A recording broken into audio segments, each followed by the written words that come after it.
అయితే అమెరికాలో పాత్ర ఏంటి సార్ అసలు? వాళ్ళు ఏం చేస్తున్నారు, వాళ్ళు ఏం చేశారు, దీనికి సంబంధించి ఏం చెప్తారు? నువ్వు ఇవాళ నన్ను వదిలిపెట్టేవాళ్ళు లేరు. నీ వాళ్ళకని చూస్తే సార్ చైనా వాడు ఏం చేశాడు, అమెరికా వాడు ఏం చేశాడు, రష్యా వాడు ఏం చేశాడు, ఇజ్రాయెల్ వాడు ఏం చేశాడు, అరేబియన్ కంట్రీస్ ఏం చేస్తారు, బెలిజిస్తాన్ వాళ్ళు ఏం చేస్తున్నారు, ఇవన్నీ అడిగేటట్టున్నావు నువ్వు. నువ్వు అడగడం తప్పు సార్. లేదు, నాకు వన్ తెలుసు. బై వన్ అంటే ఒక్కొక్క దేశం గురించి ఒక్కొక్క టాపిక్ లో మాట్లాడదాము.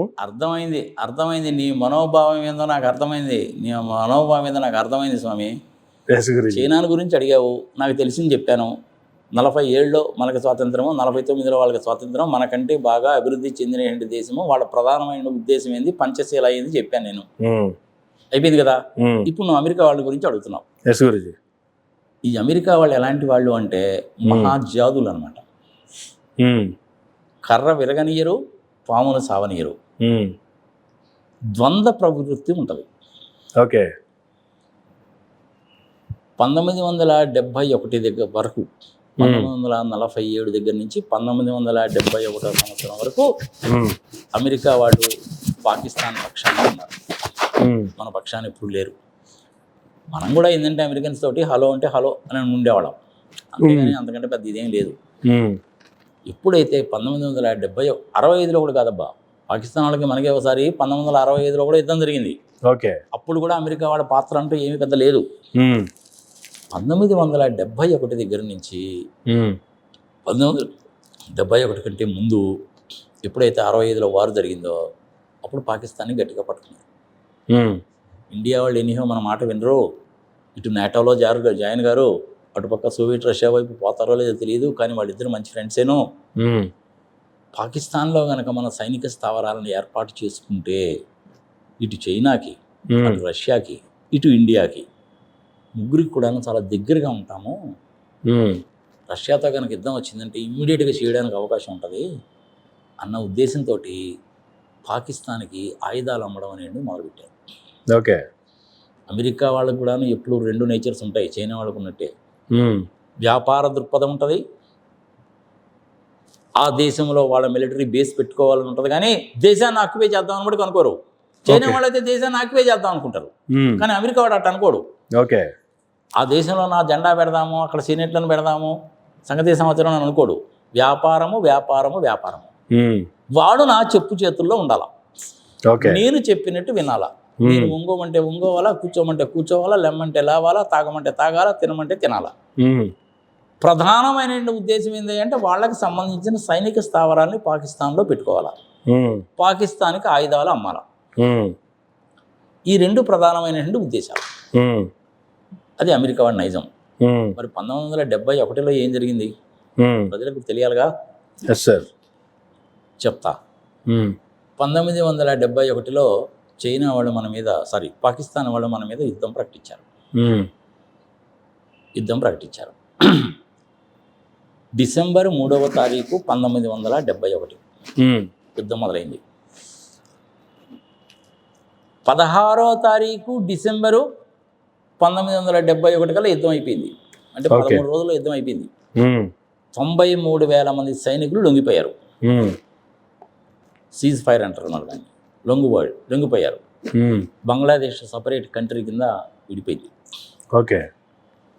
వాళ్ళని సేవ్ చేయడానికి కోసం అని చెప్పి మనం పాకిస్తాన్తో యుద్ధం చేయాల్సిన పరిస్థితి ఏర్పడింది. ఎందుకని, ఇప్పుడు ఈస్ట్ పాకిస్తాన్ అనేవాళ్ళు దాన్ని. ఈస్ట్ పాకిస్తాన్లో ఏంటంటే వాళ్ళు ఉద్యమం చేస్తున్నారు. ఇప్పుడు పాకిస్తాన్ వాళ్ళకి ఏమో 100 రూపాయలు సంపాదించుకుంటున్నారు, 2 పూటలు తిండి తింటున్నారు. ఇటు పక్క ఇప్పుడున్న బంగ్లాదేశ్ వాళ్ళకి 10 రూపాయలు కూడా సంపాదన లేదు, రోజుకు ఒక పూట తిండి కూడా లేదు. జనాల్ని చంపేస్తున్నారు, ఆస్తులుంటే దోచుకుంటున్నారు. 3 లక్షల మంది మహిళల్ని రేప్ చేశారయ్యా. ఓకే. ఇది నేను చెప్తున్న ఇన్ఫర్మేషన్ కాదు బాబు, యునైటెడ్ నేషన్స్ ఆర్గనైజేషన్స్ వాళ్ళు పబ్లిష్ చేసిన కొన్ని ఫిగర్లని లోపలికి వెళ్ళి చూస్తే తెలిసిన విషయం అనమాట. అప్పుడు ఆ బాధలకు తట్టుకోలేక వెస్ట్ బెంగాల్లోకి రావడం మొదలుపెట్టారు మన వాళ్ళు. వాళ్ళని పోషించడం మనకు కష్టం అయిపోతుందిగా. అంతే కదా. ఎప్పుడైతే పాకిస్తాన్ వాళ్ళు వాళ్ళని ఆ విధంగా చేస్తున్నారో, ఇది తూర్పు పాకిస్తాన్లో ఆ విధంగా చేస్తున్నారో, వాళ్ళు ఉద్యమాలు చేస్తున్నారో, ఆ దెబ్బకి తట్టుకోలేక మన ఇండియాలోకి రావడం మొదలుపెట్టారు. మనం ఎంతమంది నుండి బలాయిస్తాం? బనాయించడం కష్టం కదా మనం. అప్పుడు శ్రీమతి ఇందిరాగాంధీ గారు ప్రపంచంలో ఉన్నటువంటి అందరినీ అడిగిందయ్యా, ఇది గుర్తుపెట్టుకోవాలి జనాలు, ప్రపంచంలో ఉన్నటువంటి అందరి ముందు కూడా ఇది పెట్టింది. యునైటెడ్ నేషన్స్ ముందు పెట్టారు, రష్యా వాళ్ళ దగ్గర పెట్టారు, చైనా వాళ్ళని మనం అడగలేదు, అమెరికా వాళ్ళని అడిగారు, యూరోప్లో ఉండేటువంటి చాలా కంట్రీస్ని అడిగారు, మీరే కదండి ఇండియా పాకిస్తాన్ కింద డివైడ్ చేశారని బ్రిటిష్ వాళ్ళని అడిగారు. కానీ వీళ్ళందరూ ఏం చేశారంటే, ఎస్పెషల్లీ అమెరికా వాళ్ళు బ్రిటన్ వాళ్ళు ఇద్దరూ కలిసి మనకు మంచి అవకాశం వచ్చిందిరా అని పాకిస్తాన్ని బాగా రెచ్చగొట్టారు. ఓకే, పాకిస్తాన్ బాగా రెచ్చగొట్టడం మూలకంగా యుద్ధం వచ్చింది. ఇందిరాగాంధీని ఎంత దారుణంగా మాట్లాడారో తెలుసా? ఇదండి పరిస్థితి అని చెప్తే ఆమెను చాలా దారుణంగా మాట్లాడారు. అంటే మన తెలుగులో కనుక చెప్పాలి అనేసి అంటే ఇంక నా నోటితో చెప్పలేనులే కానీ నేను అలాంటి మాటలు కూడా మాట్లాడారు. అప్పుడు అమెరికాకి ప్రెసిడెంట్గా ఉన్నటువంటి వ్యక్తి, ఆయన పేరు కూడా గుర్తులేదు నాకు. అలాంటి పని వాళ్ళ పేర్లు ఎందుకు గుర్తుపెట్టుకోవాలి సార్?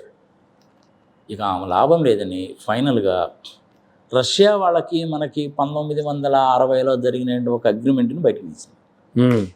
ఆ అగ్రిమెంట్ ప్రకారం ఏంటంటే, ఇండియా మీదకి ఎవరన్నా దాడికి కనుక వస్తే రష్యా వాళ్ళు మనకు సాయంగా వస్తారు. ఆ అగ్రిమెంట్ బయటికి తీసి రష్యాలో క్రెమ్లిన్ హౌస్లో ఉండే వాళ్ళతో మాట్లాడి, ఇదండి పరిస్థితి, నేను అందరికీ చెప్పాను, అందరినీ అడిగాను, అమెరికా వాళ్ళు అయితే అమ్మనాభూతులు తిడుతున్నారండి నన్ను, అమెరికా వాళ్ళు బ్రిటిష్ వాళ్ళు ఇద్దరు కలిసి, ఇదేం పరిస్థితి ఇట్లా ఉంది, ఇది ఇంకా నాకు తప్పడం లేదండి, మీరు సహాయం చేయాల్సిందే అని అడిగినాను. ఇదంతా జరుగుతున్నటువంటి సందర్భంలోనే బ్రిటన్ వాళ్ళయి అమెరికాకి సంబంధించిన నావికాదళం 7th ఫ్లీట్ వాళ్ళు అరేబియా సముద్రంలోకి వచ్చారు. ఓకే, పాకిస్తాన్ అప్పటికే బాగా రెచ్చగొట్టారు. వాళ్ళకి F-16s, F-14s, F-15s లాంటివన్నీ ఇచ్చారు. వాళ్ళు ఎందుకు ఇచ్చారంటే పాకిస్తాన్ మీద ప్రేమతోటి కాదు అమర్, పాకిస్తాన్లో వాళ్ళ సైనిక స్థావరాలు పెట్టుకోవడానికి, వాళ్ళ ఆయుధాలు అమ్ముకోవడానికి, అది ఒక వ్యాపార ధోరణి వాళ్ళది, అందుకని ఇచ్చారు. అల్టిమేట్గా వాళ్ళ ఉద్దేశం ఏంటంటే పాకిస్తాన్ నాశనం అయిపోవాలనే. ఇండియాను పాకిస్తాన్ ఇద్దరు కొట్టుకోవాలి, పాకిస్తాన్ని సపోర్ట్ చేయాలి, స్థావరాలు ఎస్టాబ్లిష్ చేసుకోవాలి, వ్యాపారాలు చేయాలి, ఆయుధాలు అమ్ముకోవాలి. నువ్వు ఆయుధం తయారు చేయగానే సరిపోదు కదా, దాన్ని యాక్చువల్గా ప్రయోగిస్తే కదా దానికి కెపాసిటీ ఏందని తెలిసేది. అంతే కదా, అది వాళ్ళ ఉద్దేశం. వాడు పాకిస్తాన్లో ఏంటంటే ఇది బాగానే ఉంది అనుకున్నాడు, పిచ్చుకున్నాడు. అదేమైంది అల్టిమేట్గా చూసుమన్నది. అది ఎప్పుడైతే వీళ్ళిద్దరూ అరేబియా సముద్రంలోకి వచ్చారో, ఆ గాజీ అనేటువంటి జలాంతర్గామిని వైజాగ్ దగ్గరికి తీసుకొచ్చారో, అది తెలుసుకున్నటువంటి రష్యా వాళ్ళు ఇమ్మీడియట్గా రంగంలోకి దిగి ఆ గాజీని పేల్చేశారు. ఓకే, ఎప్పుడైతే రష్యా వాళ్ళు రంగంలోకి దిగారు అన్న సంగతి అమెరికా వాళ్ళకి బ్రిటన్ వాళ్ళకి తెలిసిందో, పరారు, అరేబియా సముద్రం నుంచి పరారు. ఓకే, మరి అమెరికా వాళ్ళు మనకి హెల్ప్ చేశారా, సహాయం చేశారా, న్యాయాలు చెప్పారా, ధర్మాలను విచక్షణ చేశారా అంటే ప్రజల విజ్ఞతగా వదిలేద్దాం. ఇంకొక సంగతి కూడా నేను రేపంగా చెప్పాలి సార్.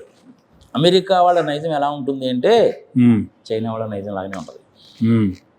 ఆయుధాలు తయారు చేయాలి, దేశాల మధ్య తగాదా పెట్టాలి, ఒకవేళ తగాదా లేకపోతే క్రియేట్ చేయాలి, ఏదో ఒక వంక పెట్టి వాళ్ళిద్దరు కొట్టుకోవాలి, ఎవడు పక్కన ఒకడు పక్కన చేయాలి, ఆయుధాలు అమ్ముకోవాలి. ఆ పాతగా ఆయుధాలు తయారు చేసి వాడి గోడౌన్లో పెట్టుకునే మొత్తం వీడికి ఇవ్వాలి. డబ్బులకి ఉత్తపుణ్యానికి కాదు, డబ్బులు ఇచ్చి కొనుక్కోవాలా. దానికి సంబంధించిన డిజైన్స్, డ్రాయింగ్స్, టెక్నాలజీ ఏది ఇవ్వడవు. కొత్తగా రంగంలోకి తీసుకొచ్చిన ఆయుధాలని సరిగా పనిచేస్తున్నాయో లేదో చూసుకోవాలి వాడు. దానికోసం అని చెప్పి ఇలాంటి పనులు చేస్తుంటారు. ఓకే, ఇది ఇప్పటి నుంచి కాదు సుమా, వాళ్ళకి 1947వ సంవత్సరం నుంచి కూడాను అమెరికా వాళ్ళకి అదే ఉద్దేశం ఉంది. అఫ్కోర్స్ మన ఇండియన్స్ ఇప్పుడు చాలామంది అమెరికాలో ఉన్నారు, డాక్టర్స్ ఉన్నారు, లాయర్స్ ఉన్నారు, సాఫ్ట్వేర్ ఇంజనీర్లు ఉన్నారు, that is a different thing, దానికి ఎవడు కాదండు. కానీ వాళ్ళ నేచర్ అనేటువంటిది చైనా వాళ్ళకి అమెరికా వాళ్ళకి పెద్ద తేడా అంటే ఏమడదు. వ్యాపార ధోరణి, తగాదలు పెట్టడము, తగాదలు కనుక ఉన్నట్టయితే ఏలు పెట్టడము, ఆ ఏలు పెట్టి ఆయుధాలు అమ్ముకోవడము, అక్కడ వీడి జెండా పాతదము, పాత ఆయుధాలన్నీ అమ్మేసుకోవడము, మళ్ళీ ఆయుధాలు తయారు చేయడము, కొత్త ఆయుధాలని టెస్ట్ చేసుకోవడము. ఓకే, ఇది వాళ్ళ పని. ఆ 1971లో వారు జరిగినప్పుడు ప్రజలకు కూడా తెలియాలి కాబట్టి చెప్తున్నా, సిమ్లా అగ్రిమెంట్ జరిగింది. దాని తర్వాత ఓకే ఎప్పుడో తెలుసా, 2వ తారీఖు జూలై 1972. ఓకే,